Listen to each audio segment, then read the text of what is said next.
सरवडे येथे 78वा स्वातंत्र्य दिन मोठ्या उत्साहात संपन्न। ग्रामपंचायत सरवडेच्या प्रांगणात 15 ऑगस्ट स्वातंत्र्य दिन सोहळा मोठ्या उत्साहात साजरा करण्यात आला। या कार्यक्रमात ध्वजारोहण लोकनियुक्त सरपंच रणधीर सिंह विजय सिंह मोरे यांच्या हस्ते करण्यात आले। कार्यक्रमाला ज्येष्ठ नेते विठ्ठलराव खोराटे, राजेंद्र पाटील, राजेंद्र मोरे, उपसरपंच, सर्व ग्रामपंचायत सदस्य, विविध संस्थांचे पदाधिकारी, गावातील ज्येष्ठ नागरिक तसेच किसनराव मोरे हायस्कूल, खोराटे हायस्कूल, प्राथमिक शाळा, युनिक इंग्लिश मीडियम स्कूल, जिज्ञासा इंग्लिश मीडियम स्कूलचे सर्व विद्यार्थी उपस्थित होते। स्वातंत्र्य दिनाचा औचित्य साधून विविध क्षेत्रामध्ये नैपुण्य प्राप्त केलेल्या युवक युवतींचा सत्कार करण्यात आला।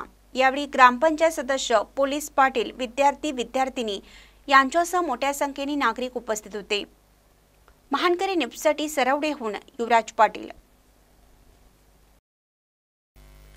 ताज्या बातम्यांसाठी महानकरीला सबस्क्राइब करा आणि बेल आयकॉनला क्लिक करा।